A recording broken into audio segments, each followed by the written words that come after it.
जर तुम्हाला श्रीमंत व्हायचंय तर तुम्हाला लोकांना आणि पैशाला कामाला लावता आलं पाहिजे. सर मला तर हे सांगा की काही काही लोक शेअर मार्केटमध्ये सक्सेसफुल पण आहेत, मग त्यांचा माइंडसेट काय असतो? तर मला साधं सोपं यांच्यामध्ये हे सापडलंय की ही लोक प्रॉफिट बुक करत 60 वर्ष जगेल. शुअर आहे का? पॉसिबल आहे? पॉसिबल आहे. बरं, करोनाने आला, अपघात नाही झाला, काही इतर रोग नाही झाले तर पॉसिबल आहे मी 60 पर्यंत जाईल. म्हणजे सब्जेक्ट टू हे सगळं नाही होणं. Everything is subject to market. Bank, FD सुद्धा, तुमचं रिअल इस्टेट सुद्धा, एव्हरीथिंग. फक्त काय झालंय, म्युच्युअल फंड वाले हे सांगतायत आणि बाकीचे लोक हे सांगत नाही. तुम्हाला विमान चालवणं सोपं आहे का अवघड आहे? येत नाही तुम्हाला आणि यायला लागल्यावर मग सोपं आहे. That's it. एवढं सोपं आहे ते. आता ही जी दुसरी स्टेप आहे ती येतच नाही. पैशाला कसं कामाला लावायचं हे कोणीच शिकवत नाही. सेव्हिंग हाच एक बेस्ट उपाय त्यांना वाटतो.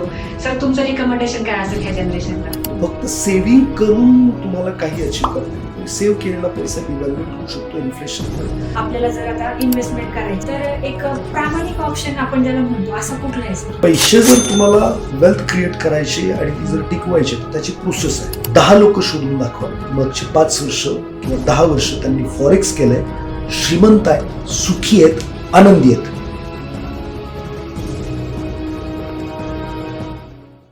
नमस्कार, मी सारिका भुतारे. द सारिका शोमध्ये पुन्हा एकदा तुमचं खूप खूप स्वागत. ऐकूया नवीन काही या थीमप्रमाणे. आज मी तुमच्यासोबत एक खूप छान आणि एकदम आपण जे म्हणतो ना एक्सपिरियन्स फायनान्स फील्डमधले, तर आपल्यासोबत आज आलेले आहेत आकाश गोंदावले सर, ज्यांना आपण वेल्थ कोच म्हणून खूप ओळखतो. तुम्ही बऱ्याच साऱ्या रील्समध्ये, व्हिडिओजमध्ये, खूप सगळ्या इन्स्पिरेशनल स्टोरीजमध्ये त्यांना पाहिलं असेल. पण आपल्यासोबत ते आज का आलेले आहेत त्याच्यासाठी खूप जास्त तुम्हाला आज उत्सुकता लावलेली आहे. बऱ्याच वेळा कुठे ना कुठे फायनान्शियल मॅनेजमेंट असेल, तुमचं शेअर मार्केट असेल, ट्रेडिंग असेल, SIP असेल, असे खूप प्रश्न प्रत्येकाला असतात, लहान आणि थोरांना पण. प्रत्येक प्रश्नाचं उत्तर आज तुम्हाला भेटणार आहेत. सो सर, खूप खूप स्वागत तुमचं आमच्या चॅनलवरती. धन्यवाद सारिका मॅडम, तुम्ही मला बोलवलं. सो सर, मला हे सांगा की फायनान्शियल लिटरसी ही खरंच काळाची गरज आहे का? फायनान्शियल लिटरसीच काळाची गरज आहे असं मी म्हणेन. कारण लोक शब्द साक्षर होतात, अर्थसाक्षर होत नाहीत. आणि अर्थसाक्षर न झाल्यामुळे प्रॉब्लेम असा होतो की लोक पैसे तर कमवायला शिकतात. म्हणजे शाळा, कॉलेजेस किंवा मी म्हणतो अकॅडमिक एज्युकेशन, प्रोफेशनल एज्युकेशन तुम्हाला पैसे कसे कमवायचे हे शिकवतं. पण कमवलेल्या पैशाचं कसं नियोजन करायचं, कशी इन्व्हेस्टमेंट करायची, कसे पैसे वाढवायचे हे मात्र तुम्हाला कोणीच शिकवत नाही. फायनान्शियल फ्रीडम किंवा फायनान्शियल स्टेबिलिटी ही प्रत्येक माणसाची गरज पण आहे, इच्छा पण आहे आणि म्हणजे प्रत्येकाला हवीच आहे. पण ती मिळवायच्या 3 स्टेप आहेत. पहिली स्टेप असं म्हणतात की मॅन ॲट वर्क, माणसाने पैशासाठी काम केलं पाहिजे, जे सोसायटी आपल्याला शिकवते. दुसरं man and money at work, म्हणजे काय? दुसरी स्टेप आहे की तुम्ही पण काम केलं पाहिजे पैशासाठी आणि जो कमवलाय पैसा त्याला पण पैशासाठी कामाला लावलं पाहिजे. Man and money at work. आता ही जी दुसरी स्टेप आहे ती येतच नाही. पैशाला कसं कामाला लावायचं हे कोणीच शिकवत नाही. आणि ते शिकणं म्हणजे फायनान्शियल लिटरसी. ओके. तुमच्यासाठी तुम्ही स्वतः एक काम करू शकता आणि तुमचा पैसा पण तुमच्यासाठी काम करू शकतो. पैशाला कामाला लावायचं शिकणं, त्याचं योग्य नियोजन करणं आणि त्यासाठी फायनान्शियल लिटरसी ही खूप गरजेची आहे. फायनान्शियल लिटरसी शिवाय फायनान्शियल स्टॅबिलिटी किंवा फायनान्शियल फ्रीडम कदापि कोणत्याही माणसाला मिळू शकत नाही. जर ते मिळालं तर ते टिकू शकत नाही. बरोबर, असं तो विषय आहे. त्यामुळे प्रत्येक माणसाची गरज आहे फायनान्शियल लिटरसी, असं माझं मत आहे. अगदी करेक्ट सर. आणि सर, मी हे ऑब्झर्व केले की आता बघा, पॅरेंट भरपूर चांगलं अर्निंग करतात, खूप सगळं कमवतात आणि विषय असतो तो मुलांचा. बरोबर, त्यांना असं वाटतं की चला मी आज सेव्हिंग करतो, माझ्या मुलांनी पण सेव्हिंग केली पाहिजे किंवा नाही का, सेव्हिंग हाच एक बेस्ट उपाय त्यांना वाटतो. सर, तुमचं रिकमेंडेशन काय असेल ह्या जनरेशनला? बघा, आमच्याकडे फायनान्समध्ये एक म्हण आहे, सेव्हर्स आर लुझर्स, इन्व्हेस्टर्स आर विनर्स. फक्त सेव्हिंग करून तुम्हाला काही अचीव करता येत नाही. सेव्ह केलेला पैसा डिव्हॅल्युएट होऊ शकतो इन्फ्लेशनमुळे. तर पालकांनी सुद्धा सेव्हिंगच्या पुढे जाऊन विचार केला पाहिजे. पैसे वाचवलेच पाहिजेत, पण फक्त वाचवून तुम्ही विनर बनू नाही शकत. अच्छा. तर ते वाचवलेले पैसे योग्य ठिकाणी इन्व्हेस्टमेंट करून तुम्ही विनर बनू शकता. आता पालक सुद्धा मुलांना म्हणतात पैसे वाचवा, पण पैसे वाचवून मुलं फार काही करतीलच नाही. खरं तर पालकांनी इन्व्हेस्टिंग बद्दल विचार केला पाहिजे, शिकलं पाहिजे आणि मुलांना पण ते शिकवलं पाहिजे. आता बरेचसे पालकांना काय होतं, दोघे नवरा बायको काम करतायत, बरोबर. मुलांना हवे ती गरज पूर्ण करतायत, त्याचे हट्ट पूर्ण करतायत. माझं असं मत आहे की पालकांनी मुलांना लहानपणापासूनच फायनान्समध्ये किंवा त्यांना पैशाचं ट्रेनिंग दिलं पाहिजे, बर, मनी ट्रेनिंग दिलं पाहिजे. मग सर ते कसं द्यायचं असतं? साधं सोपं. मी असं म्हणतो की जसे मुलं हट्ट करायला सुरुवात करतात, मी माझ्या मुलाबरोबरचा एक प्रयोग केलेला तुम्हाला सांगतो. मी काय केलं माझ्या मुलाला, तो आम्ही जेव्हा कुठे बाहेर फिरायला जायचो किंवा काही तिकडे खेळणी असतील ना, तर तो खेळणं घेतल्याशिवाय त्या दुकानाच्या बाहेर पडणार नाही किंवा त्या मॉलच्या बाहेर पडणार नाही. दरवेळेला हट्ट. मग मी त्याला एक दिवस बसवलं, साधारणपणे 6-7 वर्षाचा होता तो. मी त्याला म्हटलं, बाळा तुला जे काही घ्यायचं तुझ्या पैशातून घ्यायचं, मी तुला आजपासून दररोज 10 रुपये देणार. बर, 10 रुपये तुला देणार, तू त्याचं चॉकलेट खाऊ शकतो, आईस्क्रीम खाऊ शकतो, तुला काय करायचं ते तू करू शकतो. बरोबर. पण 1000 रुपयापर्यंत जी काही वस्तू खेळणं तुला हवंय ते तुझ्या पैशातनं तू घ्यायचं. बरोबर. तू 10 मला रुपये मागायचं सेव्ह नाही. केले त्याच्यातूनच घ्यायचं. हा, तू मला पैसे नाही मागायचे, मी तुला घेऊन देणार नाही. पण दररोज मी तुला 10 रुपये देणार, तू खर्च केले आणि तू समजा काही जर घ्यायचं म्हटलंस आणि त्याची किंमत समजा 500 रुपये, तर तुझ्याकडे ते 500 येणारच नाहीयेत. बरोबर. मग तू ठरव की हे खेळणं 500च आहे, मला ते विकत घ्यायचंय, तर you should save 500 rupees and then go and buy. मग 1000च्या वरती रक्कम असेल तर ती मी भरणार. बरोबर. याच्यामुळे काय झालं, पहिलं तर त्याच्या हातात पैसे आले, दुसरं त्याला ते पैसे खरचण्याचं फ्रीडम होतं.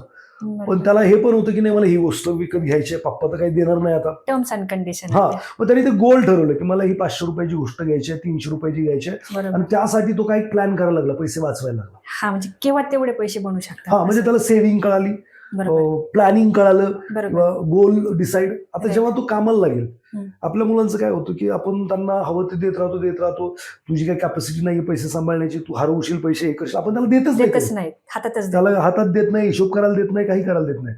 मग प्रॉब्लेम काय होतो, ज्यावेळी हा कामाला लागतो, पगार येतो, तेव्हा त्याला गोल बनवून ते बचत करायची असते, प्लॅनिंग करायचं असते, काहीच समजत नाही. आणि मग तो डायरेक्टली पैसे आले की उधळायला सुरुवात करतो. आपण म्हणतो, अरे तू वाचवत नाही, आम्ही तसं केलं, आम्ही तसं केलं. Don't do that. लहानपणापासूनच ही सवय असणं खूप गरजेचं आहे. हे प्लॅनिंग त्याला लहानपणापासून शिकवलं पाहिजे. बघा, पेपरात येणाऱ्या गोष्टी प्रत्येक पालक आज महागड्या शाळा कॉलेजेसला जाऊन देतोच आहे, पण वापरात येणारं शिक्षण म्हणजे जगताना नक्की कसं प्लॅन केलं पाहिजे, कसं जगलं पाहिजे, फायनान्स खूप महत्त्वाची गोष्ट आहे. तर अशा पद्धतीने मला वाटतं की लहानपणापासून काहीतरी गोष्टी केल्या पाहिजेत. आता माझ्या मुलाला मी आता 20-30 रुपये देतो, त्यातनं 500 रुपये महिन्याला SIP करतोय. परत त्याला जे काही करायचं आहे, आता तो 10 वर्षाचा 11 वर्षाचा आहे, then he is now planning. बरोबर. अशा पद्धतीने आता ते तो आणखीन कळालं की बाबा पैसा हातात पडला, त्याचं नियोजन कसं करायचं, बचत काय करायची घ्यायचं, सगळं कळालं. सो इथून म्हणजे खूप छान सुंदर उदाहरण दिलं सर तुम्ही. चालेल. सो सर मला हे सांगा की आता समजा एक पालक म्हणून आपल्याला जर आता इन्व्हेस्टमेंट करायचे, तर खरंच म्हणजे आता जे आपण ऐकतो सध्या शेअर मार्केट आहे, भरपूर ऑप्शन्स आहेत सर, तर एक प्रामाणिक ऑप्शन आपण ज्याला म्हणतो असं कुठलं आहे सर? बघा, तुम्हाला फायनान्शियल स्टेबिलिटी मिळवायची आहे तर इन्व्हेस्टमेंटला ऑप्शन नाहीच आहे, इन्व्हेस्टमेंट करायलाच लागणार. बरं, ठीक आहे. आता मी असं म्हणतो की ज्या लोकांचं अर्निंग कमी, लो अर्निंग कॅटेगरीमध्ये आहेत, अशा लोकांनी पैसे वाचवायत आणि इन्व्हेस्टमेंट करताना त्यांच्या फील्डचं राईट स्किल एक्वायर करण्यावरती इन्व्हेस्टमेंट केली पाहिजे. करेक्ट. म्हणजे स्किल अपग्रेडेशन वरती. हा, स्किलवरची जी गुंतवणूक आहे ही सगळ्यात जास्त परतावा देणारी गुंतवणूक आहे. ग्रेट. ह्यूज परतावा तिथंच मिळू शकतो. समजा तुम्ही 5-25 हजार रुपये कमवताय, तर त्यातनं बचत काय करणार, किंवा 10,000 रुपये तुम्ही बचत काय करणार, 2,000-3,000. बरं, ते गुंतवायचे म्हणलं त्याला म्युच्युअल फंडला गुंतवायचे म्हणा, ते 2,000 रुपयांनी गुंतवणूक जर सुरुवात केली तर 25 वर्ष लागतील करोड रुपये व्हायला, 30 वर्ष लागतील कदाचित, तरी होतील का नाही मला माहित नाही. मुद्दा असा आहे की मी असं म्हणेल की ती म्युच्युअल फंडला टाकण्याऐवजी पहिली गुंतवणूक तुम्ही 2-2 हजार, 10,000 रुपये, 20,000 रुपये जमा करा. स्किल, समजा मी आता ड्रायव्हर म्हणून काम करतोय किंवा 10वी-12वी झालं किंवा UPSCला नाही झाला, नंबर लागला, तर आता तुम्ही बरेचसे कोर्सेस IT मध्ये कोर्सेस आहेत, 10,000, 20,000 मध्ये करू शकता, आणि ते केल्यानंतर 50,000, 25,000, 40,000ची नोकरी भेटते. 15,000वरून तुम्ही 40 वरती जम्प करताय. म्हणजे पहिली इन्व्हेस्टमेंट जी तुम्ही केली पाहिजे पैसे वाचून, की तुम्ही ज्या फील्डमध्ये आहात किंवा ज्या फील्डमध्ये फ्युचर आहे त्या फील्डचं नॉलेज एक्वायर करण्यावरती इन्व्हेस्टमेंट केली पाहिजे. हा पहिला ऑप्शन. त्याच्यानंतर प्रश्न येतो की share market, mutual fund. Share market किंवा पॉन्जी स्कीम मी असं म्हणेन, सगळ्यात महत्वाची गोष्ट 3%, 5%, 10% महिन्याला देणाऱ्या जे काही गोष्टी आहेत त्या सगळ्याच्या सगळ्या फ्रॉड स्कीम आहेत, ही गोष्ट लक्षात ठेवा. मी 22 वर्ष फायनान्समध्ये काम करतोय, मला 22 वर्षात एकही अशी जेन्युइन कंपनी नाही सापडली जी 3%, 5% महिन्याला 10% देऊ शकते. आणि जरी जरी कंपनी जेन्युइन असती तर अख्खा भारत श्रीमंत झाला असता. तर मित्रांनो, अशा गोष्टींच्या नादी लागू नका. दुसरं फॉरेक्स मार्केटचं एक फॅड आहे, करेक्ट. हे करून काय करायचं नाही हे पहिलं महत्वाचं आहे. हा सर, काय ते करायचं सांगा. ते बरंचसं सोपं आहे, पण हे करायचंच नाही, ॲट एनी कॉस्ट करायचं नाही. 3%च्या पुढं किंवा 5%, 10% जर कोणी देतोय असं म्हटलं की त्याच्यापासून 2 हात लांब राहा. पण सर, लोक खूप लालची आहेत ना सर. मग लालच आहे तर मग हाय ते पण जाणार आहे आणि हातात निराशाच पडणार आहे. पण मग सर, ह्याचे सायन्स काय आहेत? म्हणजे आता समजा एखादा नवीन आहे, ट्रेडिंग करतोय, तर त्याला वाटतंय ह्याला मिळतंय मला, जसं की गेम्स आहेत, मिळतात पैसे मिळतात. मग कधी अंडरस्टँड केलं पाहिजे सर, हे काय स्टेज आहे? सगळ्यात महत्वाचं तर आहे ना, माणसाचं आत्ताची जी पिढी आहे, इन्स्टंट ग्रॅटिफिकेशन, तात्काळ पाहिजे. करेक्ट. आणि तात्काळ अशी गोष्ट या जगातच उपलब्ध नाही आहे. प्रत्येक गोष्टीची एक प्रोसेस आहे, एक सिस्टम आहे. झाड लावलं लगेच फळ नाही येणार. त्याला जो काही काळ द्यायला लागेल तो द्यायला लागेल. आणि जर तुम्ही काहीतरी आर्टिफिशियल करून केलं तर ते त्रासदायक जास्त आहे. ठीक आहे. सो माझं असं मत आहे की फॉरेक्स नाही करायचं, पॉन्जी स्कीम पासून लांब राहायचं, त्याचबरोबर फ्युचर ऑप्शन आणि इंट्राडे याच्यापासून पण लांब राहायचं.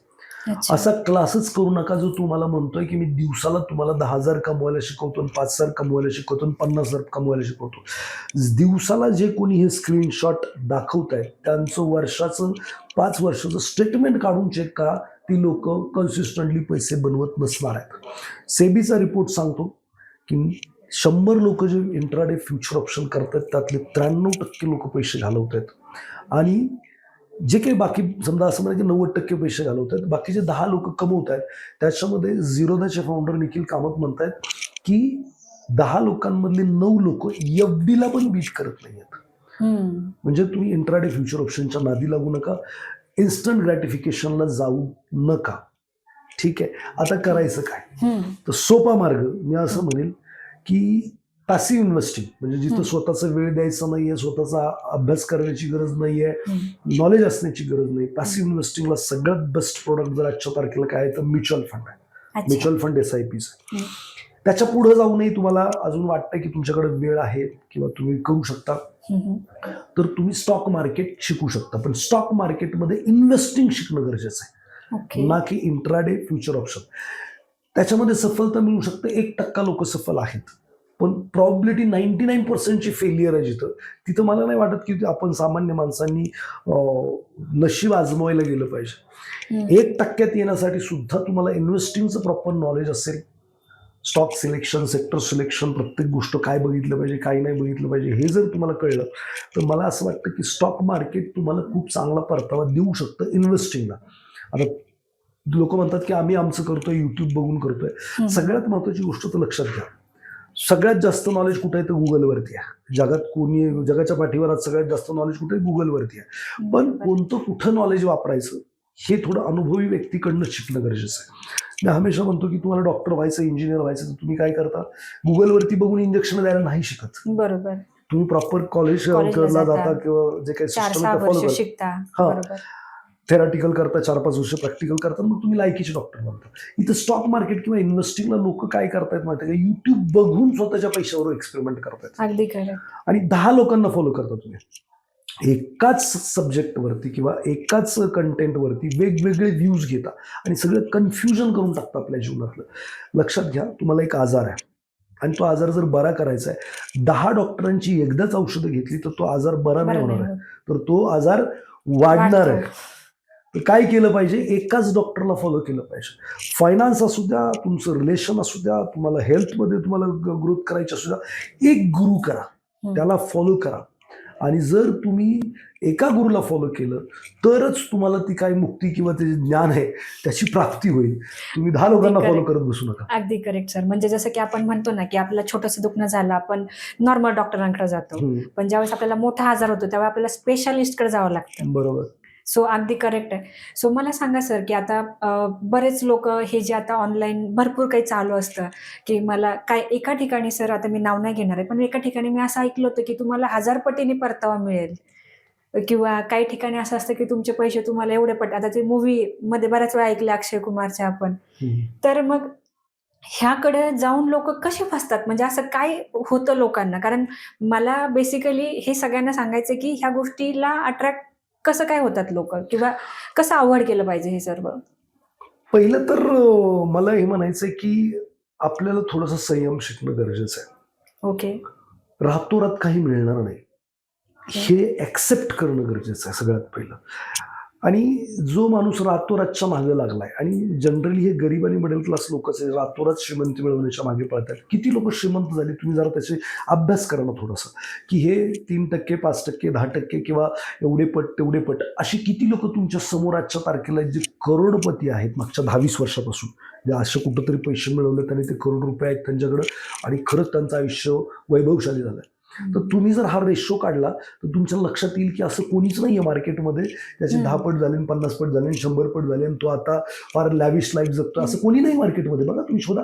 बरोबर. चुकून एखादा सापडला तरी तो काही दिवसांनी गरीब दिसेल तुम्हाला. ठीक आहे, म्हणजे मुद्दा हा आहे की असं काही नाहीये. हे जेव्हा आपण एक्सेप्ट करू तेव्हा मग याच्यापासून आपण अलिप्त. पहिले तर सर्वे करा तुम्ही बरोबर की बाबा खरंच असं काही कोणी बनवलेत का. तात्पुरत्या स्वरूपात तुमचा मित्र नातेवाईक म्हणू शकतो, बघ मी एवढे माझ्याकडे नव्हते आता बनवलेत, तात्पुरत्या स्वरूपात आहेत.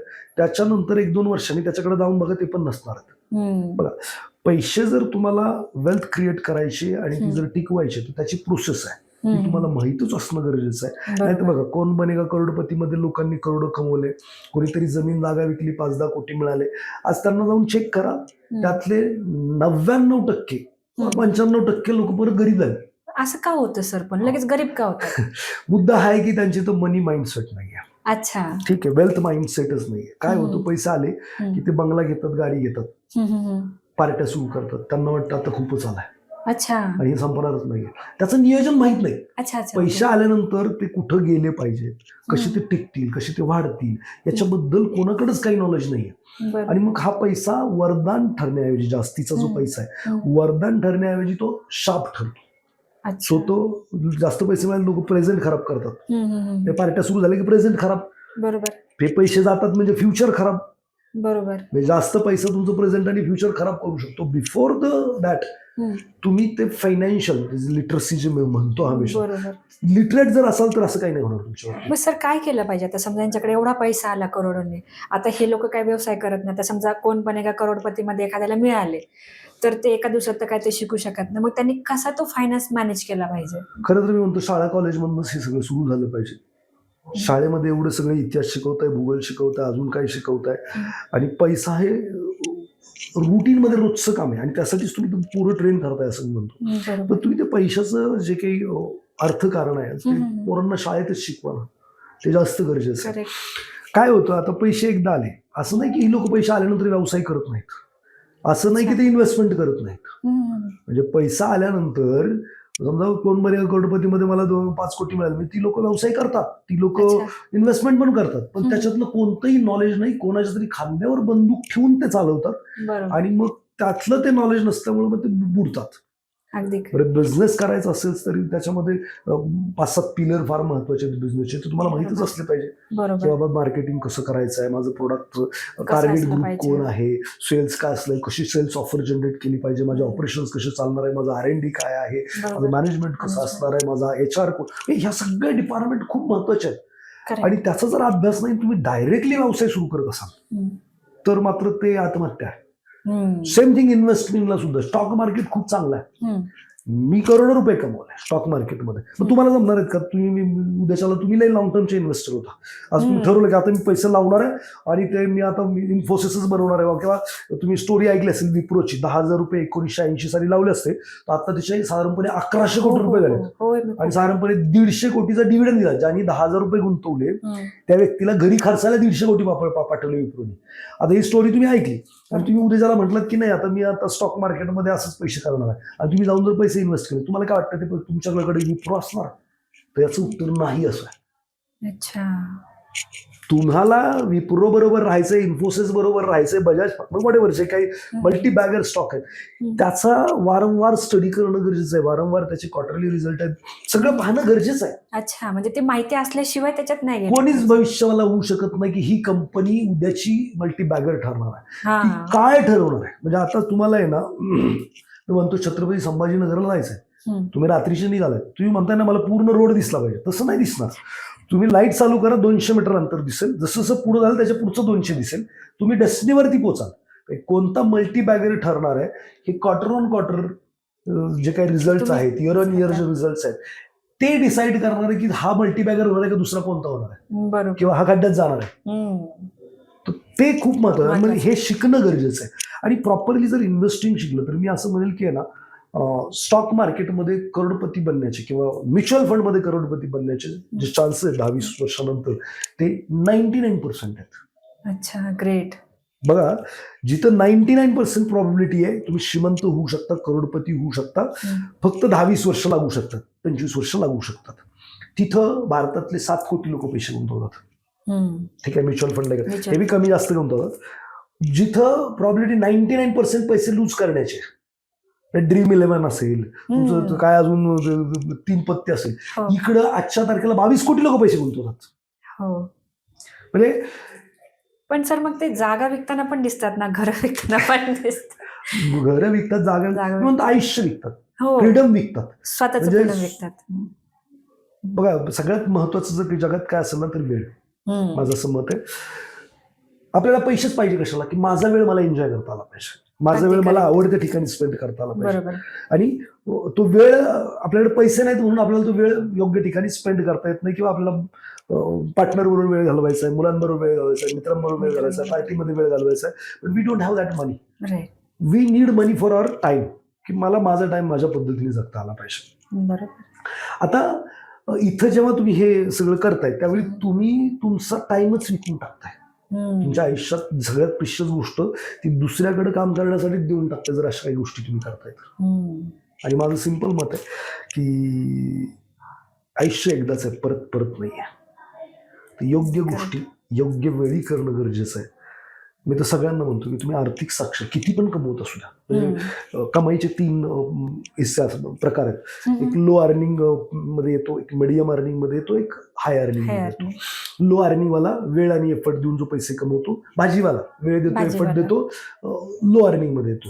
दुसरा मिडियम अर्निंग मध्ये स्किल वाला, म्हणजे मला बाबा काही सॉफ्टवेअरचं स्किल आहे, मला सेल्सचं स्किल आहे, मॅनेजमेंटचं स्किल आहे, मग कंपनी त्याला हायर करते आणि मीडियम अर्निंग मध्ये जातो. आणि हाय अर्निंग वाला क्रिएटिव्ह थिंकर आहे, तो मेजॉरिटी ऑफ सोसायटीच्या प्रॉब्लेमचं सोल्युशन देतो आणि त्यातून प्रचंड पैसे. एडिसननी बल्बचा शोध लावला, मेजॉरिटी ऑफ सोसायटीचा प्रॉब्लेम होता, त्याचं सोल्युशन आणलं, खूप सारे पैसे मिळाले. आता हे 3 प्रकारचं अर्निंग आहे.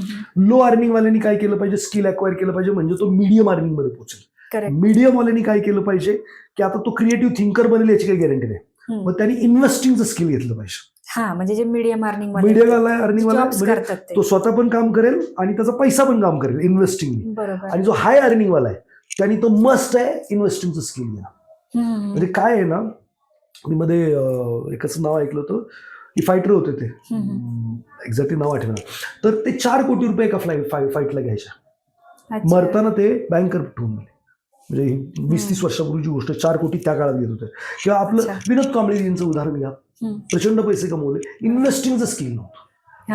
ज्या लोकांकडे इन्व्हेस्टिंगचं स्किल नाही, हाय अर्निंग मध्ये असाल तरी सुद्धा यथावकाश कोण ना कोणतरी रिप्लेस करणार. बरोबर, OnePlus घेऊन येणार काही ना काहीतरी. तुम्ही एखादं इनोव्हेटिव्ह प्रोडक्ट आणलं तर कोणीतरी त्याला कॉम्पिटिशन येणारच आहे, OnePlus घेऊन येणार. मग तो आल्यानंतर कदाचित तुमचं हाय अर्निंग पण बंद होऊ शकतं, त्यावेळी तुम्हाला इन्व्हेस्टिंग वाचू शकतं. प्रत्येक माणसाची गरज आहे. बरं, स्टॉक मार्केट शिकणं मस्ट आहे. मी तर म्हणतो पोरांनी ग्रॅज्युएट झालं ना, पहिलं 6 महिने वर्षभर काढून इन्व्हेस्टिंग शिकलं पाहिजे. स्टॉक मार्केट असेल, म्युच्युअल फंड असेल, इन्व्हेस्टिंगचे जे काही प्रकार आहेत, रिअल इस्टेट असेल, त्याच्याबद्दल शिकलं पाहिजे, तरच त्याचं लाईफ सुंदर होऊ शकतं. मग सर आता समजा एखादा आपण जो मिडल अर्निंग वाला आपण जर एखादा फॅक्टर पकडला, त्याच्यामध्ये एखाद्याला जेमतेम पगार आहे 15,000 25,000 पर्यंत आहे, ह्या रेंजमध्ये, त्याने साधारण किती पैसा इन्व्हेस्ट केला पाहिजे किंवा गुंतवला पाहिजे? मग आता त्याला जगायलाच तेवढे पुरत नाही माझ्या मते आजच्या तारखेला तर. पण तरी सुद्धा प्रत्येक माणसाने एक 10% पैसे त्याच्या रिटायरमेंटसाठी ठेवले वाचवले पाहिजे. पाहिजेत असं मला वाटतं. पण ज्याचा लो अर्निंग सोर्स आहे ना, त्याने तर मी तर सिम्पल म्हणतो, त्याने त्याच्या स्किलवरती इन्व्हेस्टमेंट केलं पाहिजे.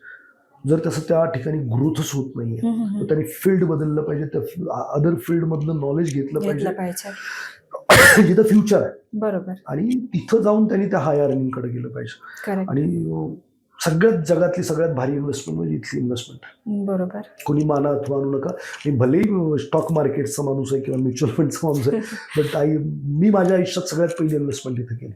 इन्व्हेस्टिंग शिकलो. इन्व्हेस्टिंग शिकलं पाहिजे. That's why I am here. जिथं कुठे आहे. Absolutely correct sir.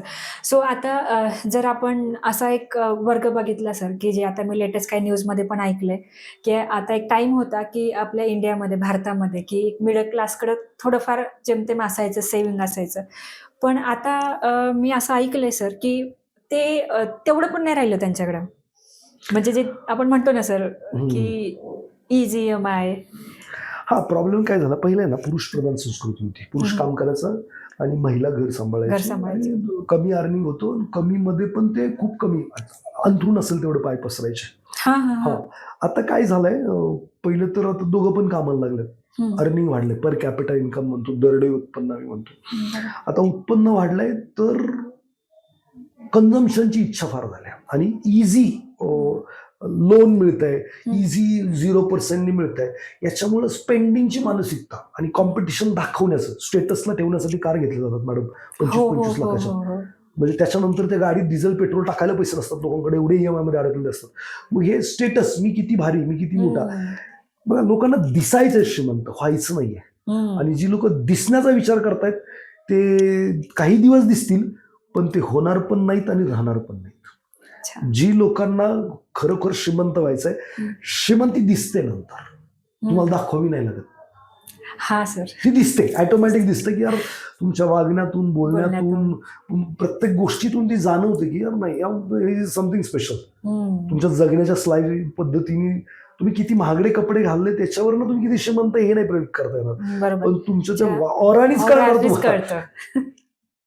अगदी करेक्ट. सो सर, मी हे ऑब्झर्व केलं नाही का खूप वेळा, की लोक मला बोलतात, आता यंग जनरेशन बद्दल आपण बोलूयात थोडंसं, की एक 20s किंवा 25 मधले काही लोकांना, मुलींना मी भेटले. एक मुलगी माझ्याकडे आली होती, ती मला म्हटली की मॅम हे बघा, तिने मोबाईलमध्ये मला बरंच काय दाखवलं, मी ते फॉरेक्स काहीतरी ट्रेडिंग करते. म्हणजे फ्रँकली सर, आता मी त्या फील्डची नाही, मला काही समजलं तर नाही त्या गोष्टीमधलं जास्त, पण ती मला उत्साहाने दाखवत होती.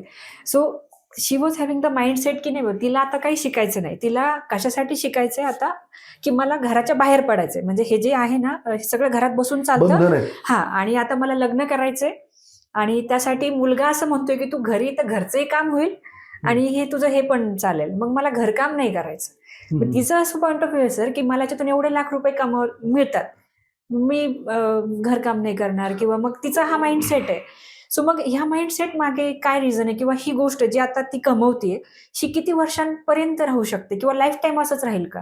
नाही, पहिली गोष्ट तर भारतामध्ये फॉरेक्स ट्रेडिंग लीगल नाही आहे. ओके. दुसरी गोष्ट, जे काही दुबई बेस किंवा सिंगापूर बेस किंवा बरेचसे बेस ब्रोकर आहेत, त्यांचे व्हाईट लेबल ब्रोकर आहेत. काही दिवस तुम्हाला हे पैसे दिसणार, वाढताना दिसणार, मिळताना दिसणार, पण यथा अवकाश 4-6 महिने, 4-6 वर्षात ही लोक गायब होणार. आणि असे खूप साऱ्या लोकांनी पैसे घालवलेत. आता दिसत आहेत, आता वाटतंय फार म्हणजे मी जग जिंकलेलं आहे, आता मला कधीच हे बंद नाही पडणार, अशी इतपत लोकांची भावना आहे. पण मित्रांनो, जो काही मी अभ्यास केलाय, मी फार दुबईला गेलोय, सगळ्या दुनियाला जाऊन सगळ्या ऑफिसेसला व्हिजिट केल्या त्या फॉरेक्समध्ये, आणि हे सगळं केल्यानंतर मला एकच गोष्ट निदर्शनास आली की हे लोक आज ना उद्या पळून जाणार आहेत, हे बुडणार आहे. ठीक आहे. दुसरं, आत्ताच्या जनरेशनचा अजून एक प्रॉब्लेम आहे, त्यांना हे समजत नाही की पारतंत्र्यातच स्वातंत्र्य शोधायचं असतं. ठीक आहे. म्हणजे माझ्या घरातले किंवा बाहेरच्यांचे जे अनुभव ऐकतोय, आजच्या लोकांना आहे ना फ्रीडम पाहिजे. बघा, मी आज घरात कमवता व्यक्ती आहे, एकटाच कमवतो. मला माझ्या बायकोची भीती वाटते, संध्याकाळी उशीर झाला ना, बरं तर मी माझ्या मनानेच वागायचं ठरवलं, माझी बायको माझं काही करणार नाही, करू शकत नाही, because she is dependent on me. मला माझ्या आईची भीती वाटते, म्हणजे मी त्यांच्या दबावामध्ये राहतो. याच्यामुळे काय होतं, मला ते पारतंत्र्य आहे ऍक्च्युली. बरोबर. पण मी जर स्वच्छंदी जगायला सुरुवात केली तर माझं डिझास्टर किंवा माझा एंड लवकर आहे. बरोबर. ठीक आहे. जी मुलं मग जे आई वडिलांचं ऐकत नाही, काय करतायत माहितीये का, रात्र रात्र बुमलत फिरतायत, दारू पितायत, अजून काय उद्योग करतायत, एंडच्या जवळ पोचली. जुगारून दिलं त्यांनी ते पारतंत्र्य. जर आपल्याला एक सुखी आणि चांगलं जीवन जगायचं असेल ना, पार्टनरचा धाक असला पाहिजे. करेक्ट. मुलांनी सुद्धा आई वडिलांच्या धाकात जी मुलं राहिली आहेत ना, त्याच मुलांचं चांगलं झालंय. बरोबर. किंवा आजकाल मुलगी किंवा मुलगा म्हणतो मला बंधन नकोय. ही लोक जी जुगारून देतात ना बंधन, मी हमेशा म्हणतो लोकशाहीपणे ना एक हुकुमशाही लागते किंवा लोकशाही सफल अगदी होते. करेक्ट. घरात सुद्धा एक हुकुमशहा पाहिजे आणि त्याच्या आधिपत्यामध्ये राहणं हेच जीवनाचं खरं सार आहे. मुलांमध्ये हे दिसत नाहीये सध्या, त्यामुळे हा माझा टॉपिक नाहीये, बट मला हे प्रकर्षाने जाणवतं की मुलांनो, तुम्ही जर स्वातंत्र्य म्हणाल, आई वडिलांचे बंधन नको, याची बंधन नको, तुम्ही डिझास्टर तुमच्या लाईफमध्ये ओढून आलाल. आम्ही आजही, आता माझी आई म्हातारी झाली, तसंही आई वडिलांनी आमच्या काही कमवून ठेवलं नव्हतं. जे काय आहे ते आमचं फर्स्ट जनरेशन, माझ्या जनरेशनचं आहे. मी आईच्या बंधनात राहायचं काही कारण नाही. मला भीती वाटते आई काय बोलेल का. आवाज बायकोला बोलताना सुद्धा आई का कुठं आजूबाजूला ते बघून बोलतो. एक मुद्दा काय की हे पारतंत्र्य स्वीकारलंय आम्ही.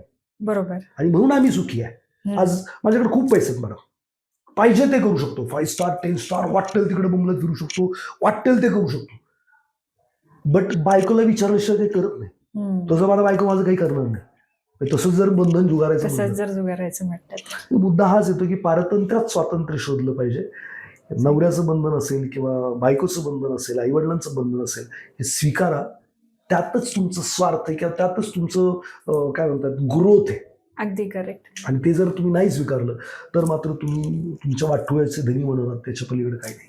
अगदी करेक्ट बोला सर. मी पण खूप वेळा माझ्या स्टुडंटला हेच सांगते की जे उंबऱ्याच्या आतले आहेत ते तुमचे आहेत. बरोबर. ते जे करतात ते तुमच्या भल्यासाठी करतात. आज कडवट वागले मग लगेचच तुम्ही त्यांचा विचार सोडून देताय, हे करून चुकीचं पाऊल कधीच उचलू नका. चालेल. हे कळतच नाही. मला एक सांगा, तुम्ही माझ्या घरातल्या आहात, माझी मुलगी आहे, माझी बायको आहे, माझं भाऊ आहे, मी त्यांनाच काहीतरी सांगणार, त्यांनाच रागवणार. मी रोडवरती चालणाऱ्या माणसाला थोडी काय रागवणार. मला काय करायचं, तो काय करतोय, तो रस्त्यावर पडला काय. बरोबर. पण सर ह्या जनरेशनला हे खूप मॅटर करतं. जसं आता आपण बोलतोय गुंतवणुकीबद्दल, म्हणजे मी आज थोडा वेळ मोबाईल बघतेय, ठीक आहे, बघता बघता मला दिसलं कोणीतरी फॉरेक्स ट्रेडिंग करते, त्याचा ग्राफ दिसला, त्याचे आकडे दिसले आणि हे बघितलं, मलाही लालच तयार झालं की मलाही हे करायचंय. मग मी काय केलं, लगेच युट्यूब बघितलं, काहीतरी इकडे तिकडे ऑनलाईन बघितलं, कोर्सेस केले, मी पण ते शिकायला लागले करता करता. कारण मी एनिवेज बेरोजगार आहे. फॉर एक्झाम्पल मी बेरोजगार आहे, मला जॉब मिळत नाही. जॉब मिळवण्यासाठी मला खूप मेहनत घ्यायची, ती मला करायची नाहीये. मला बसल्या बसल्या मोबाईलमध्ये ते बघायचे आणि दुसरं कोणीतरी ते करतंय म्हणून मला करायचं. हे आत्ताचं ट्रेंड चाललंय सर. मला तुम्हाला एकच म्हणायचं, आता तुम्ही जर असा विचार करताय, तुम्ही 10 लोक शोधा. म्हणजे आता हे फॉरेक्स ट्रेडिंग आज नाही आलेलं, मी हे 10-20 वर्षापासून ऐकतोय. 10 लोक शोधून दाखवा, मागची 5 वर्ष किंवा 10 वर्ष त्यांनी फॉरेक्स केलंय, श्रीमंत आहेत, सुखी आहेत, आनंदी आहेत, आणि मग करायला जा. जर तुम्हाला एक पण नसेल, आता तात्काळवाले नको, मागच्या 6 महिन्यात करतोय, वर्षात करतोय, अशी नाही. त्यांनी 5 वर्ष, मागची 10 वर्ष फॉरेक्स मार्केट केलंय आणि त्यातले अशी 10 लोक शोधा ज्यांनी सुखी, समाधानी, आनंदी, मस्त लाविश लाईफ जगतायत. अशी शोधा मग करा. तुमच्या लक्षात येईल की तसं कोणीही नाहीये. आणि मग तिथं वेस्ट वेळ करण्याऐवजी तुमच्याकडे काम नाही तर स्किल शिका. खूप करेक्ट रियालिटी चेक सांगितला सर. गरज आहे सर ह्या गोष्टींची. कारण कसं होतं ना सर, बऱ्याच वेळा आपण ते कळत नकळत ऑब्झर्व करतो, आपल्याला असं वाटतं खूप की नाही बाबा आपण हे सांगायला पाहिजे, समजवायला पाहिजे, पण ते समजण्याच्या पलीकडे. पण दुसरं अजून मला एक म्हणायचं आहे की ऍड करतो तुम्हाला कट करून, खूप सारे स्टॉक मार्केटचे ऍड येतात, खूप सारे रिटर्न्स दाखवतात, खूप साऱ्या गोष्टी करतात. मी सगळ्यांना म्हणेन तुम्ही कुठलाही कोर्स करा, पण त्याचं आहे ना मागच्या वर्षाचं, 2 वर्षाचं, 5 वर्षाचं ट्रॅक रेकॉर्ड बघा की त्यांनी स्वतः त्या नॉलेजच्या बेसवरती खरं काय केलंय का. ऍक्च्युअल कॉन्ट्रॅक्ट नोट्स त्याच्याकडे मागा आणि मग त्याच्यावरती ट्रस्ट करून तुम्ही करू शकता. उगीच कोणीतरी येत आहे, चला मी तुम्हाला स्टॉक मार्केट, मी ह्याव केलं, मी बंगला घेतला, मी फॉरेनला, आज मी असं लाईफ जगतोय, नो वे. त्याचे ते स्टेटमेंट बघत, जो जेन्युइन आहे तो तुम्हाला दाखवेल. बरोबर. जो जेन्युइन नाही तो तुम्हाला नाही दाखवला. तुम्हाला वाटतं इझी मनी. मला एक सांगा, आज मी 22 वर्षाला स्टॉक मार्केटमध्ये मॅडम. किती वर्षाला? 22 वर्ष. 22 माझ्या अगोदर पण खूप सारे लोक.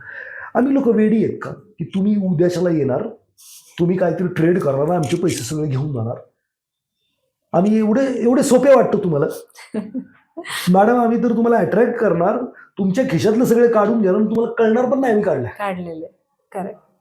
स्टॉक मार्केट एवढा सोपा विषय नाहीये किंवा इंट्राडे फ्युचर ऑप्शन एवढा सोपा विषय नाही की तुम्ही काल परवाची लोक येणार कुठंतरी चिरीमिरी युट्यूबवरनं व्हिडिओ बघून काहीतरी इंडिकेटर काय चार्ट बघून आणि आम्हाला तुम्ही फसवणार आणि आमचे पैसे घेऊन जाणार. एवढं सोपं आहे ते? आम्ही एक्सपर्ट येडे आहेत. ज्यांनी करोडो बनवले आम्ही वेडे तिथं बसलोय. सो मला तर सिम्पल, मी इथे आलो आहे. बरेचसे लोक म्हणतात तुला जर एवढे पैसे कमवते तुला इथं यायची गरज काय किंवा हे बोलायची गरज काय, राकेश जुंजूनवाला हेच करत होते का? मला सिम्पल हे म्हणायचं की मला वाईट वाटतं, मी फार गरिबीतून आला, मला खूप वाईट वाटतं परिस्थितीच की वाईट वाटतं. हे यंगस्टर सगळं. पैसे घालवत आहेत किंवा मिडल क्लास लोक पैसे घालवत आहेत, त्यांचं स्वप्न खूप आहे डोळ्यांमध्ये आणि त्यांना तो योग्य मार्ग सापडत नाही. बरोबर. मला का कोण असतो असे विचार आले. मी म्हणत नाही की मीच लई ग्रेट आहे किंवा मलाच लई येतं, माझ्यापेक्षा भारी लोक आहेत, त्यांना ते विचार नाही आले. निसर्गाने मला हे विचार दिले की यार जे तुला कळलंय ना तू ट्रान्सफॉर्म कर, लोकांना हे सांग. बरोबर सांगितलं. असा विचार आला म्हणून मी हे सगळं भानगडीत पडलं. जर हे नाहीच केलं तर तसं काही बंद पडलेलं नाहीये. पण मला असं वाटतं की मी हे सांगितलं पाहिजे, हे विचार आलेत म्हणून मी तुमच्या चॅनलवरती किंवा अजून कुठे जाऊन सांगण्याचा प्रयत्न करतो. अदरवाईज याची गरज नाहीये. बिलीव्ह मी और डोंट बिलीव्ह, त्यांनी काही फरक पडत नाही. राईट. अगदी करेक्ट सर. सो जसं सर म्हणतात तर ऑब्व्हियसली त्यांच्या ज्या रोखठोक भाषेत आज आपण ऐकल्यात खूप साऱ्या गोष्टी, तर ऑब्व्हियसली नक्की विचार करा. कारण की इन्व्हेस्टमेंट जी आपण म्हणतो त्यासाठी प्रॉपर एक गुरु पाहिजे आपल्याला, जो आपल्याला स्टार्ट टू एंड मार्गदर्शन करेल, सगळ्या गोष्टी समजावून सांगेल आणि त्याच्याने जी दिशा आपल्याला मिळणार आहे किंवा त्याच्याने जे आपल्याला रिझल्ट येणार आहे, भले त्याला वेळ लागेल पण चांगलेच रिझल्ट येणार आहेत. एखादी गोष्ट वेळ जी म्हणजे असते- एवढा वेळ नाही लागत मॅडम. ते पण डोक्यात लोकांना वाटतं 20-30 वर्ष. मी तर म्हणतो प्रॅक्टिकल तुम्ही जर प्रॉपर फॉलो Proper. 5-7 वर्ष, डोक्यावर म्हणजे 10 वर्ष लागतात फायनान्शियल फ्रीडम मिळवायला आणि तुम्ही जे काही कमवतो त्यातले 20 ते 30% पैसे वाचवून. हे प्रॅक्टिकली शक्य आहे. बरोबर. फक्त तुम्हाला ते ॲसेट बनवता आले आले पाहिजेत आणि ते शिकून बनवता येतात. एवढं काही अवघड काम नाहीये. नाही. सो सर मला हे सांगा, आता तुम्ही जसं म्हटलात की इन्व्हेस्टमेंटचे काही छान ऑप्शन आज तुम्ही डिस्कस केले ऑब्व्हियसली, पण प्रत्येक ठिकाणी किंवा प्रत्येक ॲडमध्ये हे असतं की subject to market risk.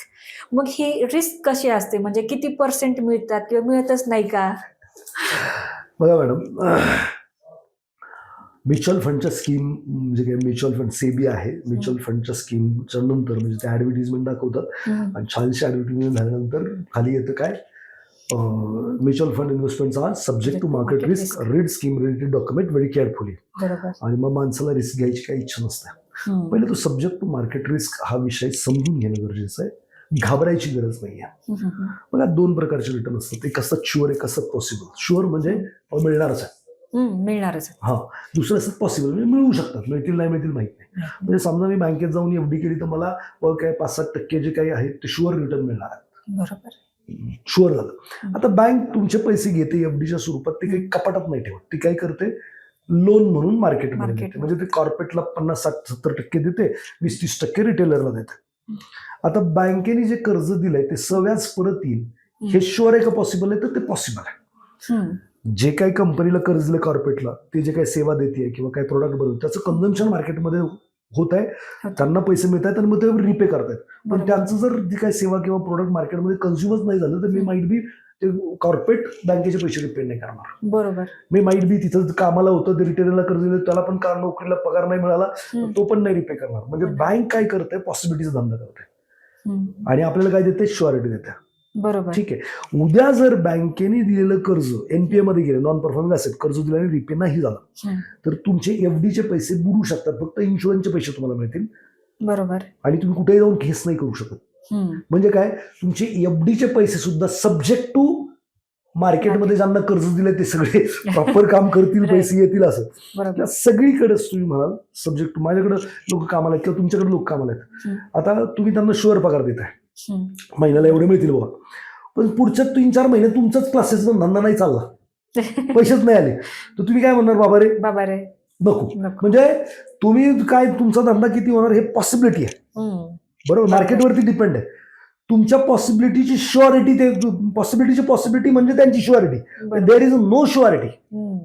There is everywhere is the subject to market risk. मी 60 वर्ष जगेल, शुअर आहे का पॉसिबल आहे? पॉसिबल आहे. बरं, करोना नाही आला, अपघात नाही झाला, काही इतर रोग नाही झाले, तर पॉसिबल आहे मी 60 पर्यंत जगेल. म्हणजे सब्जेक्ट टू हे सगळं न होणं. बरोबर, everything is subject to market risk. बरोबर, सगळ्याच बँक, गोष्टी एफडी सुद्धा, तुमचं रिअल इस्टेट सुद्धा, एव्हरीथिंग. फक्त काय झालंय, म्युच्युअल फंडवाले हे सांगतायत आणि बाकीची लोक हे सांगत नाही. आता बँकेत एफडी केली, किती टक्के चान्सेस आहेत तुमचे पैसे बुडतील? ENPA, नॉन परफॉर्मिंग ऍसेट, किती? 3 ते 4%. म्हणजे जर 100 रुपये बँकेने दिले तर 96 रुपये परत 4% नाही येते. पण बँक तुम्हाला तो डेंट देते का? नाही देत. म्हणजे तुमचे पैसे बनणार आहेत. तुम्ही एखादा आता बिझनेस करताय, एखाद्या महिन्यात नाही धंदा होणार, पण दर महिन्यात नाही होणार असं थोडीच आहे. बरोबर, तो धंदा होतोच, आपण काही ना काहीतरी करत असतो आणि ते होतच. म्हणजे कमी जास्त होणार, पण over a period of time काढलं तर ते मिळणार. सेम थिंग स्टॉक मार्केट असेल, म्युच्युअल फंड असेल, तुम्ही जर पैसे टाकले, काही दिवस अपडाऊन तुम्हाला दिसेल मार्केटच्या वर चढ उतारानुसार, पण over a period of time conventional story खूप छान आहे भारतातली. आज भारत 29 वर्षाचा तरुण देश आहे. डोमेस्टिक ड्रिव्हन इकॉनॉमी आहे. म्हणजे आपण जे काही प्रोडक्शन मॅन्युफॅक्चरिंग करतो त्यातले 100 वस्तूतल्या 98 वस्तू आपल्याला लागतात. टेरिफ बिरीफला लोक घाबरतात, अरे 2 गोष्टी विकत नाही आपण, कुठं टेरिफला घाबरतात? हा ठीक आहे, फार्मा आणि सर्व्हिस सेक्टर आहे डिपेंडंट त्यांच्यावरती, पण बाकी तर काही घाबरण्याचं काही कारण नाही आहे. मी असं म्हणतो की आपण आहे ना, खूप लकी लोक आहेत, या काळात भारतामध्ये जन्म लावलाय. तुम्हाला सांगतो, या काळात आपण भारतात जन्मलोय आणि असं काही मार्केट इथून पुढे चालणार आहे. जर आपण इथे इन्व्हेस्टमेंट नाही केली तर आपली वेल्थ नाही बनणार. आणि सगळ्यात कमनशिबी ती लोक आहेत, या काळात जन्माला येऊन इन्व्हेस्टमेंट नाही करणार, कारण एवढी वेल्थ क्रिएट होणार आहे इथून पुढे, कल्पना नाही करू शकत. कारण 29 वर्षाच्या व्यक्तीला सगळं काही घ्यायचंय. रोजगार आहे का? सगळ्यांना काम आहे मॅडम. कमी जास्त पगार असेल पण काम आहे. पहिल्या काळात ते जितेंद्रचे पिक्चर बघायचो आम्ही, की ते नोकरी उन्हीं मिळते जिनकी शिफारस होती आहे. आजकाल नोकरी रेडी आहे आणि सगळ्यात महागडी कमोडिटी झाली आहे एम्प्लॉई. मॅडम, आजच्या तारखेला लोक पाहिजे, स्किल्ड वर्कर पाहिजे, पण भेटत नाही. आणि भेटला तर तो आपला इंटरव्ह्यू करतो, आपण त्याचा इंटरव्ह्यू नाही करत. तो ठरवतो की इथं काम करायचं का नाही. म्हणजे काम करायचं म्हटलं तर प्रत्येकासाठी काम उपलब्ध आहे. मग काम जर उपलब्ध आहे, परत दुसरं, पहिलं एकच माणूस कमवायचा, आता 2 जण कमवायला लागले. मग दरडोई उत्पन्न वाढतंय आणि हे कमवलेल्या पैशातनं कन्झम्पशनच करणार आहेत. पण काय कन्झम्पशन करणार आहेत? ब्रँड कन्झम्पशन करणार आहेत. मी हमेशा म्हणतो की माझ्या आईला कुठली चप्पल नेऊन दिली ते चालते, माझ्या बायकोला बाटा लागते, बिकॉज शी इज एज्युकेटेड. बरोबर. किंवा आईला कुठल्याही कंपनीचा कुकर दिला चालतो, पण बायको म्हणते जो बीबी से करे प्यार वो प्रेस्टिज से कैसे करे इनकार. तिला ब्रँड पाहिजे. म्हणजे काय, एज्युकेशन म्हणजे ब्रँड. आणि पहिला आम्ही कुठेही जाऊन कपडे घ्यायचे, आता आम्ही सेंट्रल किंवा चांगल्या मॉलला जाऊन घेतो. इन शॉर्ट, हे कोणाचं आहे? लिस्टेड कंपन्यांचं आहे. बरोबर. यांची ग्रोथ ठरलेली आहे. तुम्ही जर त्याचे ओनर नाही झालात किंवा त्याच्यामध्ये पार्टिसिपेट नाही केलं, वेल्थ क्रिएट नाही केली, तर कमनशिबीच म्हणायला लागेल, याच्या पलीकडे काही नाही. बरोबर. आणि मी तर म्हणेल की प्रत्येक माणसाने, प्रत्येक यंगस्टरने ग्रॅज्युएशन झाले की शेअर मार्केट शिकलं पाहिजे, नॉलेजच घेतलं पाहिजे, पर्यायच नाही. आणि जर तुम्ही नाही घेते आणि नाही करत आहे तर तुम्ही आयुष्यभर पैशासाठी काम करा. बघा, एकतर तुम्ही पैशासाठी काम करता किंवा पैशाला कामाला लावता. ठीक आहे. एकतर तुम्ही लोकांसाठी काम करता किंवा लोकांना कामाला लावता. जर तुम्हाला श्रीमंत व्हायचंय तर तुम्हाला लोकांना आणि पैशाला कामाला लावता आलं पाहिजे. दोन्ही गोष्टी करता दोन्ही लोकांना एकतर कामाला लावा, पैशाला कामाला लावा. आणि जर तुम्ही हे नाही केलं तर कोणीतरी तुम्हाला ऑलरेडी धक्क्याला लावलेलं आहे आणि तुम्ही पैशासाठी काम करता. थोडक्यात तुम्ही ऑलरेडी दुसऱ्याचं काम करता. एक्झॅक्टली. आणि फायनान्शियल लिटरसी तुम्हाला लोकांना आणि पैशाला कामाला लावायला शिकवते. सिस्टम किंवा लोक तुमच्यासाठी कसं काम करतील हे शिकलं पाहिजे. शिकल्यावर येत आहे. बरोबर. पैसे कसे काम करतील हे शिकल्यावर येत आहे. हे शिकायचं सोडून तुम्ही पैसे कसे कमवायचे आहेत, हमाली कशी करायची, कोणाकडे नोकरी कशी मिळवायची, याच्या जर मागे लागलेले आहेत तर काहीच नाही होऊ शकत. वेळ आणि एफर्ट देऊनच पैशात. अगदी करेक्ट सर. सो जसं आता लेटेस्ट मध्ये आपण ऐकतो डोनाल्ड ट्रम्पने असं केलं तसं केलं, काही लोक म्हणतात जॉब गेले.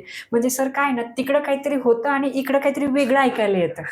सर तुम्ही सांगू शकता की नेमकं हे काय प्रकरण आहे?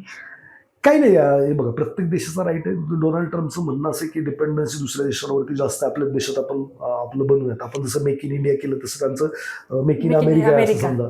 प्रत्येक देशाचा तो राईट आहे. ही टेरिफ बिरीफ भानगड काय की तुम्ही जर बाहेरून माल बनवून आणताय तर त्याच्यावरती जास्त टॅक्स लावणार नाही. बर, ठीक आहे, असं त्यांचं म्हणणं आहे. भारत पण लावतो का? तर भारतच सगळ्यात जास्त लावतो असं माझं मत आहे. ठीक आहे. ओके. आपण पण लावतोय. तर याचा आपल्या इकॉनॉमीवरती जास्त परिणाम नाही होणार. वर्ल्ड वाईड परिणाम होऊ शकतो, थोडाफार आपल्यावरती होऊ शकतो. पण आपली डोमेस्टिक ड्रिव्हन इकॉनॉमी आहे. कन्झम्पशन स्टोरी, भारताची लोकसंख्या 144 कोटी आहे. सो 144 कोटी जनतेच्या सगळ्या गरजा पूर्ण झालेल्या नाही आहेत. जर तुम्ही चीनचा विचार केला तर चीन ही वर्ल्डवरती डिपेंड आहे इकॉनॉमी. त्यांना दुनियाला माल विकावा लागतो. भारतातली तशी परिस्थितीच नाही. भारतात जे प्रोडक्शन होतं ते आपल्यालाच कन्झम्पन करायला लागतं, पुरत नाहीये. सगळ्याला सगळं मिळालेलं नाही अजून. म्हणजे जगात कुठं काय चाललंय त्यांनी विशेष असं आपल्या कन्झम्पशन स्टोरीवरती इफेक्ट येत नाहीये. त्यामुळं वर्ल्ड काय करतंय थोडाफार सेंटिमेंटल फरक पडेल, पण मला वाटतं की लॉंग टर्म मध्ये याला काही इफेक्ट नाहीये. मी आज किती वर्ष झालं मार्केटमध्ये, 2002 पासून आहे, आज 25 आहे, 23 वर्ष झालं. मी याच्यामध्ये खूप मंदी, तेजी 2008 पाहिलंय, सगळं पाहिलंय, तेजी मंदी सगळं काय पाहिलंय. मला एकच कळालं की earning is the key of making money. आणि भारतीय कंपन्यांचं अर्निंग हे डे बाय डे वाढत चाललंय. ओव्हरऑल मार्केटचं अर्निंग हे वाढतच चाललंय. आणि त्याची कारणं पण तशीच आहेत की लोकसंख्या जशी वाढली आहे तसं उत्पन्न वाढायला लागलंय. खूप साऱ्या गोष्टी, मुक्त अर्थव्यवस्था 1991 93ला असं बऱ्याचशा काही गोष्टी आहेत. त्यामुळे वर्ल्डचा एवढा काही विचार करायची गरज नाही. मी तर म्हणतो पॉलिटिकल न्यूजनी विशेष असा फरक पडत नाही आपल्याला आता पुढे पण, आणि वर्ल्ड न्यूजनी पण विशेष असा फरक पडणार नाही. फरक पडू शकतो इकॉनॉमिक्स न्यूजनी आणि कंपनी पेसिफिक न्यूजनी. मग त्या दोन्ही इथून पुढच्या 10-20 वर्ष तर बेस्ट आहे. रिसेंटली मी आहे ना मिराई असेट म्युच्युअल फंडचे ग्लोबलचे व्हाईस प्रेसिडेंटचा इंटरव्ह्यू केलाय म्हणजे आकाश गोंदाले या चॅनलवरती. तुम्ही जर तो पाहिलात तर मिराई ही मिराई असेट ही कोरियन कंपनी आहे म्युच्युअल फंड इंडस्ट्रीमध्ये, आणि आय थिंक 17 देशांमध्ये काम करत आहे. I was asked this question to त्या व्हाईस प्रेसिडेंटला विचारलं होतं की हे भारतीय इकॉनॉमी बद्दल काय, तर त्यांनी सांगितलं की आम्ही 17 देशांमध्ये बिझनेस करतो. मिराई असेट इज ग्लोबल अस्तित्व असणारी कंपनी. त्यांनी सांगितलं 17 देशांमध्ये आम्ही फक्त इंडियन इकॉनॉमी किंवा इंडियन प्रोडक्ट प्रमोट करतो आजच्या तारखेला. बिकॉज इथून पुढचे 10 ते 20 वर्ष इंडियन इकॉनॉमी सारखं फॅब्युलस रिटर्न जगात इतर कोणत्याही देशामध्ये आम्हाला दिसत नाहीये. आणि एवढं ग्लोबवाल्यांना हे दिसतंय भारतामध्ये, तर मला वाटतं भारतीय लोकांनी तरी याच्याकडे 100% लक्ष दिलं पाहिजे. आणि इव्हन मी बरेचसे इंटरव्ह्यूज केलेले आहेत, जसं की बिर्लाचे CIO chief investment officer Mahesh Patil sir आहेत, 4 लाख कोटी मॅनेज करतात. त्यांचा इंटरव्ह्यू माझ्या युट्यूब चॅनलला तुम्ही सगळ्यांना पाहिलं तर तुम्हाला एकच गोष्ट सांगतील की लोक की इथून पुढच्या काळात भारतीय इकॉनॉमी इट्स बेस्ट आणि they had great experience in this field. बरं तेच विथ सर्टिफिकेट वालेत. So you can invest in market. Right sir. So sir मला आता हे सांगा की काही लोक शेअर मार्केटमध्ये सक्सेसफुल पण आहेत, मग त्यांचा माइंडसेट काय असतो? सगळ्यात महत्वाची गोष्ट, स्टॉक मार्केटमध्ये राकेश झुंझुनवाला नाव आपण ऐकतो, वॉरन बफेट हे नाव ऐकतो, अजूनही भरपूर रामदेव अग्रवाल जी आहेत, खूप सारे लोक आहेत. आता या लोकांचा जर मी स्वतः जर माझ्या वेळी विचार केला तर मला साधं सोपं यांच्यामध्ये हे सापडलंय की ही लोक प्रॉफिट बुक करत नाहीत, ही लोक लॉस बुक करतात आणि प्रॉफिट रन करू देतात. ही सायकोलॉजी आहे. सामान्य लोकांचा प्रॉब्लेम काय की त्यांना प्रॉफिट बुक करायचा आहे, बरोबर, आणि लॉस बरोबर थांबायचं आहे. एक सर्वे असं सांगतो की 60% जेव्हा तुम्ही 100 रुपये गुंतवता तेव्हा कुठलाही एक्सपर्ट असेल कोणी असेल 60 रुपये तो राईट ठिकाणी गुंतवतो आणि 40 रुपये तो रॉंग ठिकाणी गुंतवतो. ठीक आहे. आता काय होतं, सामान्य लोक हे 60 रुपये जिथे ते बरोबर आहेत तिथे ते एक्साइटेड होतात, आणि जिथे 40ला ते रॉंग झाले ते रॉंग मान्यच करत नाही. त्यांना वाटतं की आज ना उद्या हे मला रिटर्न देणार आहे, त्याच्याबरोबर थांबतात.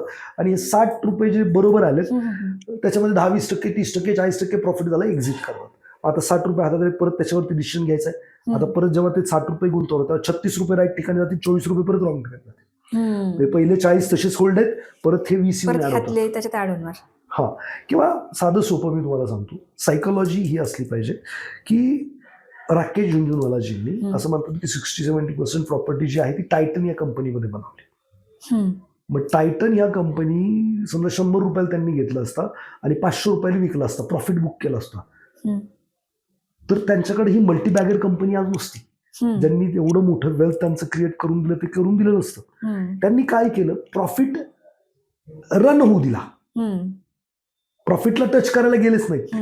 आणि जिथं जिथं जे चुकले होते तिथं तिथं त्यांनी काय केलं, लॉस बुक करून जिथं प्रॉफिट होता तिथं आले.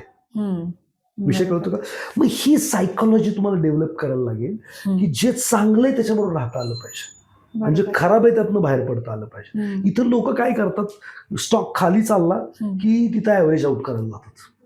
म्हणजे जे खराब आहे तिथं पैसे लावणार. म्हणजे मी तुम्हाला म्हणतो की तुमच्याकडे 2 स्टॉक आहेत, स्टॉक ए स्टॉक बी. 100 रुपयाला तुम्ही घेतला, स्टॉक ए 100चा 200ला गेलाय, स्टॉक बी 100चा 50 आणि आता तुम्हाला नवीन पैसे लावायचे, तर तुम्ही कोणत्या स्टॉक मध्ये लावाल? तुम्ही काय विचार करता की 100चा 200ला महाग झाला याच्यात नको, हा 100चा 50 वरती आला, हा स्वस्त मिळत आहे, स्वस्तला मिळतात, आणि मग तुम्ही तिथं लावाल. ऍक्च्युली तुम्ही पैसे लावले पाहिजे जो 200 झाले त्याच्यामध्ये. का तर यार 100चा 200 झालाय, अर्थातच मॅनेजमेंट चांगले आहे, प्रॉफिटेबिलिटी चांगली आहे, विजिबिलिटी चांगली आहे, सगळं चांगलं आहे, म्हणून तर 100चा 200 झालाय, डबल झालाय.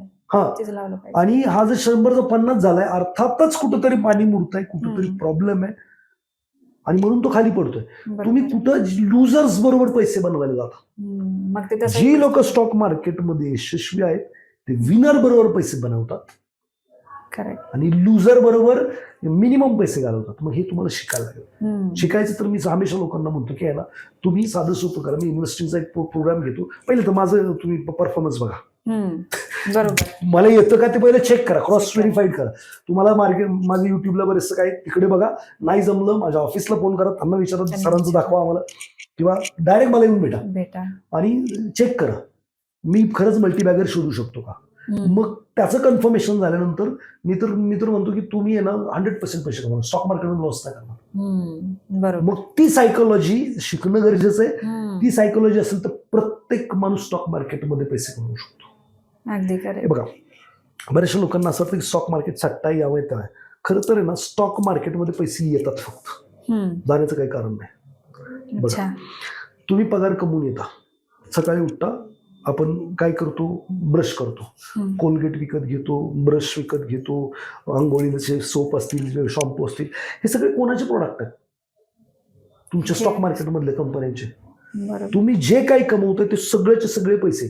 त्यानंतर तुम्ही रेमंडचे कपडे घालताय, गाडी वापरताय, डिझेल टाकताय, बीपीसीएलचं आहे ना, लिस्टेड कंपनी, हे सगळे पैसे बरोबर चालले या कंपन्यांकडे. पण राहिलेला प्रॉफिट हा इन्व्हेस्टरचा किंवा मालकाचा बेनिफिट आहे. इन्व्हेस्टर हा स्टॉकचा मालक आहे, कंपनीचा मालक आहे, त्याचा तो बेनिफिट आहे. म्हणजे याच्याकडे पैसे येत आहेत.